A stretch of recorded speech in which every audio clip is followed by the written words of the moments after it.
पालिकेने तुझी गाडी का लावायला दिली नाही काय माहिती सांग. माझं नाव एकता भास्कर सावंत आहे. व्हिडिओच्या माध्यमातून तुमचं काय मांडली होती? परत बोलायचं. काल तुम्ही एक गाणं व्हायरल केलं, मनसेचे नेते या ठिकाणी आलेले, काय नेमकं कारण होतं? कारण असं होतं की मी ह्या रस्त्यावरती 2 वर्षापासून स्टॉल लावतीये. एक छोटासा स्टॉल आहे माझा. तर मी ह्याच जागेवर फक्त 4 ठिकाणी फिरली. मला 4 लोकांनी माझ्यावरती कंप्लेंट केली. आता ही कंप्लेंट म्हणजे कशी, मी स्टार्टिंगला जो रस्ता स्टार्ट होतो तिथे गाडी लावत होती, तर बाजूच्या माणसांनी शाखा प्रमुखला कंप्लेंट केली. जेव्हापर्यंत माझ्या इथे गर्दी नव्हती तेव्हापर्यंत मला कोणी त्रास नाही दिला, पण जेव्हा माझ्या इथे गर्दी वाढली तेव्हा त्या लोकांनी मला त्रास द्यायला सुरू केला. इथे शाखा प्रमुख कडे जाऊन त्यांनी कंप्लेंट केली. शाखा प्रमुख कडून कुणाला कॉल केले असतील केडीएमसी वाल्यांना, त्यांनी माझा स्टॉल बंद केला. कोणतं शाखा प्रमुख? इथे एक आहे बघा.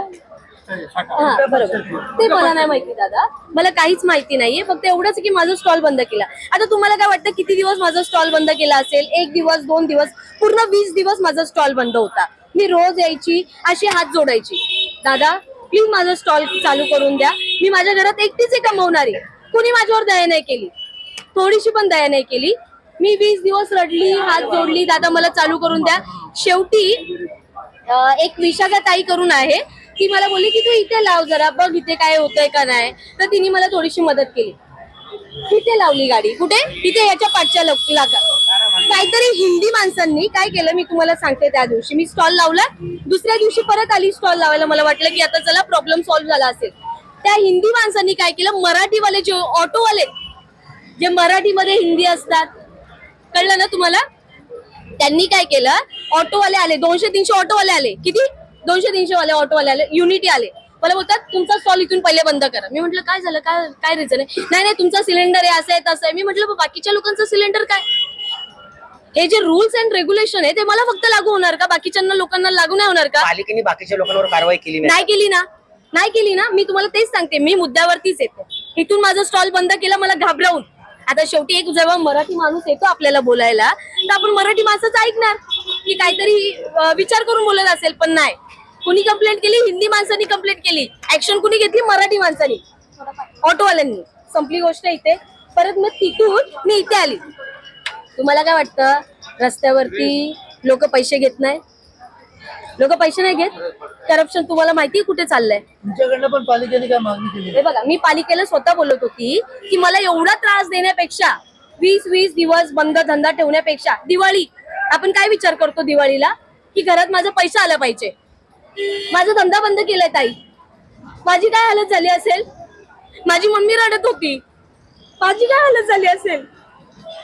तुमच्याकडनं हप्ते घ्यायचे 300 रुपये. हा, ते तर ऐका तुम्ही. माझं मम्मी आहे, 2 भाऊ आहे, पप्पा नाहीये. ठीक आहे. तर दिवाळी बंद, नवरात्री बंद.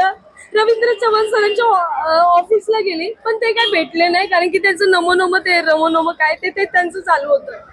एवढं मी डिप्रेशन मध्ये गेली ना की मला आता कुठून तरी मदत भेटेल का.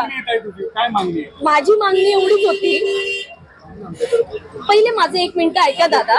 हे झालं, तिथून मला इथे आणलं. तिथून काय केलं, हे बघा, हा जो ब्रिज आहे, इथून फोटो टाकला की हिच्या इथे स्टॉल आहे, इथे स्टॉल आहे, इथे स्टॉल लावला. तर इथून फोटो गेला. केडीएमसी वाला आला, माझ्याकडे पूर्ण व्हिडिओ प्रूफ सोबत. पाहिजे तर मी पण ते पण दाखवेन. हे तुझी गाडी तोडून फोडून टाकेल, गाडी काढ इथून. मुलीशी बोलायची ही पद्धत आहे. पण मराठमोळ्या डोंबिवलीमध्ये मराठी तरुणीलाच व्यवसाय करून दिला जात नाही. आता मला काय बोलला एक मराठी माणूस, काय बोलला जेव्हा मी या रस्त्यावर आली, मला काय बोलतो 30 वर्षापासून मराठी माणूस झोपलेला का? केली ना दादा, एक जागेवर नाही गेलीये, खूप जागेवर गेलीये. माझं म्हणणं काय, मी मला काय बोलले, परवा मी जेव्हा गेली 2 दिवसापूर्वी जे गेली मी वॉर्ड ऑफिसर कडे, तर मला वॉर्ड ऑफिसर काय बोलतो की 150 मीटरच्या आत कुणी गाडी नाही लावायची. 150 मीटरच्या आत कुणी गाडी नाही लावायची. सिलेंडर आहे तुमच्याकडे, स्फोट झाला. मी काय म्हंटल, माझ्या बाजूला फ्रँकीवाला आहे, त्याच्या बाजूला शोरमावाला आहे, इथं 2 वडापाववाले आहेत, फ्रँकीचे 2 गॅस चालतात. हे कुठून आले? स्फोट माझ्याच इथे होईल. तुमची आता मागणी काय सांगा. मला दादा आले, दादानी खरंच मला खूप मदत केली. अविनाश जाधव जे आहे ते आमच्यासारख्या माणसांसाठी उभे राहणार आहेत. काल तुम्ही तर ऐकलंच असेल ते काय बोलले, बरोबर ना? मला काय बोलले, इथे तू टपरी टाक बोलले, इथे तू टपरी टाकणार आहे टाक, टपरी? टपरी टाक. दादा बघा, माझ्याकडे पैसे नाहीये की टपरी मी लगेच उभं करेल. मला कुठून तरी लोन घ्यावं लागेल, कर्ज घ्यावं लागेल, मग मी टपरी उभी करेल आणि मी टाकेल. पायावर चाकू पडलाय घाबरून, इथून फोटो काढेल का तिथून फोटो काढेल का, पायावर चाकू पडलाय, उभं राहता नाही येत. तुम्हाला दाखवून देते ही खोल जखम आहे. तुमच्याकडनं पालिकेने काय पैसे मागितले का? कारण तुम्ही मी ते सांगते. 300 रुपये दिले तर मी तुम्हाला एक सांगते, मी पालिकेला बोलत होती, जेव्हा जे केडीएमसी वाले येत होते, मी त्यांना बोलत होती की माझ्याकडून तुम्ही पावती घ्या जसं बाकीच्या लोकांकडून घेतात, जेणेकरून मला त्रास नाही होणार. तर ते बोलले नाही, तुझ्याकडून पावती नाही घेणार, तू आज पावती देशील, उद्या माईक वर बोलून दाखवशील, मग ही भीती दाखवली मला. हे बघा, पैसे घेतात, ज्यांचं मी नाव नाही सांगणार, सर्वांचे पोट आहेत. माझं लास्ट म्हणणं काय आहे माझं, हे जे सर्व जे कमवतात ना, हे लोक जे सर्व जे कमवताय ना, सर्व बिनधास्त कमवा, सर्वांना पोट आहे, तुम्ही करा. पण जर आमचा महाराष्ट्र आहे, पहिला हक्क आमचा आहे, जर आम्ही कमवत असेल ना तर आम्हाला पाठी खेचू नका. यांना चिकनचा वास येतो, या गुजराती लोकांना चिकनचा वास येतो की चिकन विकते. यांना हे नाही कळलं की मुंबईमध्ये येणार तर तुम्हाला पैसे कमवायचे, ते बरोबर कळलं तुम्हाला. हा, हे कळलं तुम्हाला बरोबर.